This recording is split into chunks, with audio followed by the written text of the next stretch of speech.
In the news, federal government releases 12.7 billion naira for prepaid meters in army barracks nationwide. Commissioner for Agriculture and Food Security Timothy Ojoma commends Malachite Online Television for support promote the activities of the state government. Federal universities shut down nationwide. Britain's Foreign Minister David Cameron dismisses the re-election of Russian President Vladimir Putin. And in sports, Coventry to face Manchester United, Manchester City to play Chelsea at Wembley in the FA Cup semi-finals. This is MLC TV Global News reaching you live from the city of Lokoja, the Confluent State of Nigeria. I am Jennifer Odimayo. Thanks for joining us. The President and Commander-in-Chief of Nigeria's Armed Forces, Bola Tinubu, has reacted to the bloodbath where over 10 Nigerian soldiers were murdered in cold blood in Delta State. Tinubu, in a statement issued on Sunday, said he received the dreadful news of the unprovoked killing of the brave military personnel during a rescue mission to Ojoma community, Ughelli South local government area of Delta State with shock. The incident occurred on Thursday, 14th March 2024, where Nigerian troops were ambushed and killed while responding to a crisis between Ojoma and Okoloba community in Delta State. A commanding officer, 2 majors, 1 captain, and 12 soldiers and a civilian sadly lost their lives. The president expressed sadness and said the federal government, with all well-meaning Nigerians and the men and women of the armed forces, mourn and express profound grief over the needless death of the gallant soldiers. The military high command is already responding to this incident. The cowardly offenders responsible for this heinous crime will not go unpunished. This incident once again demonstrates the dangers faced by our servicemen and women in line of duty. The president said he salutes their heroism, courage, and uncommon grit and patriotism. As a nation, we must constantly remember and honor all those who have paid the ultimate price to keep the country safe, strong, and united. The officers and men who died in Ojoma community have joined the pantheon of great men and women who gave their all with honor in the service of our fatherland. He said government will not relent until they achieve peace and tranquility in every part of Nigeria. May God continue to bless the Federal Republic of Nigeria and keep the members of our armed forces safe. The federal government has begun the mass metering of the Nigerian Army formation nationwide with a promise to end the era of estimated billings in the power sector. Speaking during the flag-off of the metering exercise at the headquarters of the 9th Brigade of the Nigerian Army Ikeja Military Cantonment at the weekend, Minister of Power Adebayo Adelabu said the exercise would be in phases, with the Ikeja Cantonment being the first phase of the exercise. He said the current exercise will last for 6 weeks before the second phase began. Adelabu explained that for the current exercise, the sum of 12.7 billion has been released out of a total of 40 billion for the mass metering project. The minister, who was received at the Army headquarters by the commander, Major General A.M. Adetuyi, and the Chief Executive Officer, Behavior Global Service Engineer Ashade Olatunbosu, who is in charge of the metering project, said the current exercise is part of President Bola Tinubu's renewed hope agenda to ensure regular supply of electricity to army formations nationwide. Adelabu said the smart meters being installed are tamper-proof and would eliminate energy theft. He revealed further that the meter allows interconnectivity between grid and off-grid solar power supply. The Secretary to the State Government of Kogi State, Folashade Ayoade, has urged her staff to be abreast of policy and government programs to enable them perform optimally. Dr. Folashade, while addressing the staff in a general meeting with staff members, said the office of the SSG is strategic to the government, therefore urged staffs to tighten their belts to deliver effectively and efficiently. She encouraged staffs to be at their best by ensuring prompt service delivery.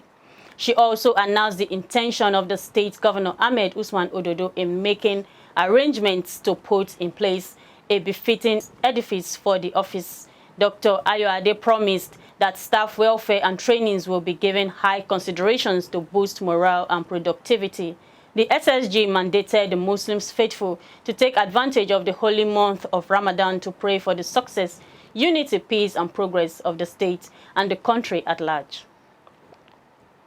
The Kogi State Commissioner for Agriculture and Food Security, Timothy Ojoma, has commended the Malachite Online Television for its unwavering support to promote and project the activities of the state government, and agencies in the state. The commissioner promised to collaborate with the media outfit to ensure all activities of the ministry are fully covered and broadcast. Timothy Ojoma gave the commendation during a courtesy visit of the management of Bavon Communications Limited, owners of Malachite Television and Sharon Radio, to his office in Lokoja. We are having a humble beginning, so we must equally appreciate any humble beginning we are having with it. So we can be stepping it up as we move on. So once we do it right, definitely what everybody wants will begin to happen. The Ministry of Agriculture is on the spotlight now. Yes. And as such, we need to join hands to ensure that we actually, apart from doing the work on the field, reporting to our audience, to our doubting Thomases. Yes. Just like you said earlier, yes, not everybody will witness whatever happens within a location. Even some of the activities we had last week and upper week, we need to record them. If you don't tell people what you are doing, nobody knows what you are doing. That's why we need to have all hands on deck to make sure that we have reports on our activities. Earlier, the Chief Executive Officer and the ex-SSA to the Kogi State ex-Governor Yaya Bello, Avoyi Uwongu, said the media outfit is in the state to gather, process, and disseminate newsworthy events of the government, agencies, and the people, as other media organizations in the mainstream would do. Avoyi promised to do better by ensuring accurate and timely reportage of the ministry's activities are covered.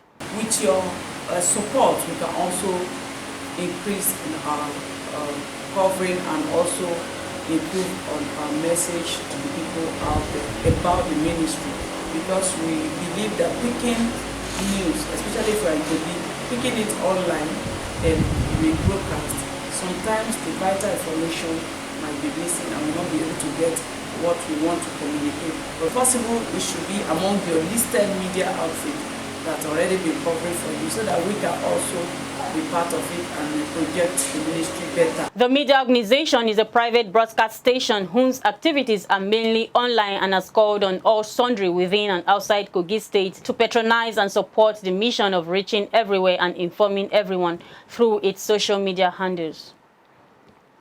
The Lagos State government and Agege local government have warned beggars and traders on the rail track along Agege corridor to vacate the area. The warning came at the council held at a large stakeholders meeting on Sunday with some community members ahead of planned demolition of illegal structures.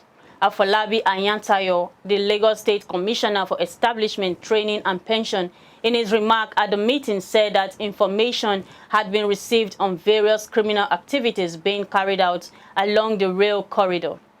He said that shanties were harboring criminals who were attacking passers-by and residents at night.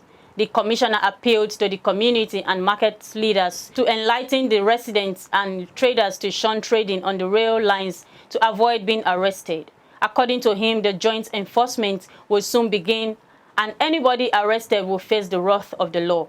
Dr. Mudashiru Obasa, the Speaker, Lagos State House of Assembly, said he had been at the rail corridor to sensitize residents on proper sanitization and need to avoid the rail track for trading. Obasa, who was represented by Jubri Abdul Karim, a member of Lagos State House of Assembly representing Agege 2, said government would come with full force to demolish shanties after the stakeholders meeting. Members of the Senior Staff Association of Nigerian Universities and the Non-Academic Staff Union have begun a nationwide strike Monday over alleged unfair treatment and disparity in the payment of salaries by the federal government. Last Monday, the union threatened to shut down hostels and power supply in universities across the country if the federal government fails to meet its demand before March 18th. National President of SSANU, Mohammed Ibrahim, and his members, including Vice Chancellor, registrars, and bursars, have not been paid 2022 arrears. Meanwhile, the Minister for Education, Professor Tahir Mamman, said that he was aware of SSANU-NASU's planned strike. The NASU president stressed that no government representative has reached out to the non-academic unions, noting that though some have reached out unofficially, their assurance cannot be taken to the bank. He wondered why some government officials would not fully comply with President Bola Tinubu's instruction to pay 2022 arrears. He added that the Minister of Labour, Nkiru Onyejiocha, has not reached out to the aggrieved unions despite issuing a 7-day notice last Monday. This, he said, was a departure from the responsiveness of ex-Labour Minister Chris Ngige. We go on a short break now. We'll be right back. Announcement. Are you an O-level graduate? Are you a fresh graduate of any of the tertiary institutions but want to carve a niche for yourself in the broadcast industry? If that is the case, do not worry, because Unwavering Communication Limited, in collaboration with the KOGI Production, is training youth in all segments of media operations. For this quarter, BCL has scheduled 15th to 30th March to train on cinematography and ENG editing. Venue: Greener Pasture Pursuit Kaffers Hall Bus Stop by Potash Pharmacy, Lokongoma, Lokoja, Kogi State. Training time 9 a.m. to 12 noon. Cinematography 12 p.m. to 5 p.m. ENG editing. The cost implication is 30,000 naira per course. Please note, early bird will get a 5% discount. At Unwavering Communication Limited, professionalism is our watchword. For more information, please call any of our numbers displayed on your screen. Don't miss it. Welcome back. And on the foreign scene, the early result means that Putin looks to have easily won a new 6-year term that would enable him to overtake Joseph Stalin and become Russia's longest-serving leader for more than 200 years. After the win, Putin told reporters that Russia must make its army stronger and that the noon against Putin protests had no effect. The Russian president added that he would do everything he could to solve the task of what he termed Russia's special military operation in Ukraine. After election results projected a landslide victory, Russian President Vladimir Putin praised China for its success on the world stage. He said relations between China and Russia were sustainable and he was sure they would be stronger in the coming years. Sanctions against China are doomed to fail, he added. Putin also said that there was no democracy in the West, including the United States, adding that the electoral system is more transparent in Russia than in the US. Following his re-election, Putin is said to reshuffle senior government roles after his election victory, according to reports. Sources close to the authorities said they expected younger people to be brought in, perhaps as deputy ministers and heads of ministerial departments. The older generation of government officials are expected to be demoted or retire after the election. Putin has not made major changes to the government since 2020. Britain's Foreign Minister David Cameron on Sunday dismissed early results from Russians indicating that Russian President Vladimir Putin had been comfortably re-elected. The polls have closed in Russia following the illegal holding of elections on Ukrainian territory, a lack of choice for voters, and no independent OSCE monitoring. He posted on X, formerly Twitter. He said this is not what free and fair election looks like. Exit polls suggest that 71-year-old Putin has secured another 6-year term and Russia president, paving the way for the hardline former spy to become the longest-serving Russian leader in more than 200 years. With all his major opponents dead, in prison or exile, Putin's victory was never really in doubt. Authorities have also been waging an unrelenting breakdown on those who publicly oppose Kremlin or its military offensive on Ukraine.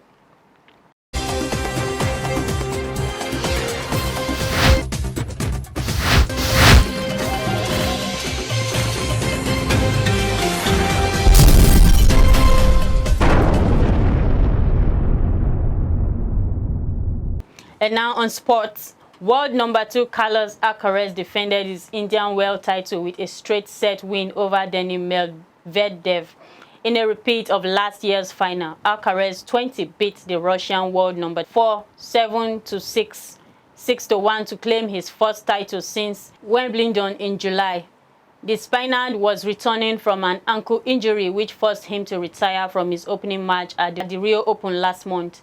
In the women's category, Poland Iga Swiatek claimed another dominant win over Maria Sakkari to clinch her second Indian Wells title.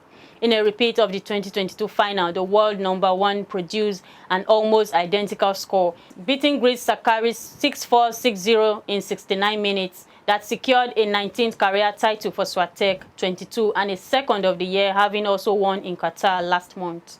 It's an amazing thing to be standing here again, she said. Thank you for really making this feel like home.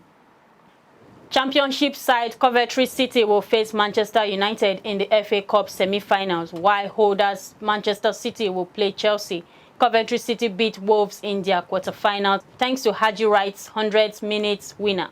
Manchester United turned things around in extra time to beat rivals Liverpool at Old Trafford.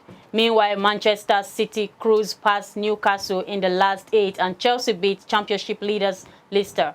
Both semi-finals will take place at Wembley Stadium on the weekend of 20 to 21 April. Coventry have not played in an FA Cup semi-final since they won the competition back in 1987, the club's only major trophy. They are managed by former Manchester United striker Mark Robins, who helped the Red Devils win the FA Cup in 1990. 12-time winners Manchester United last lifted the FA Cup in 2016 and were runners-up for the competition last session. Holders Manchester City are looking to reach their 13th FA Cup final and are chasing an unprecedented second consecutive treble. Chelsea have reached 5 of the last 7 FA Cup finals, last winning the competition in 2018.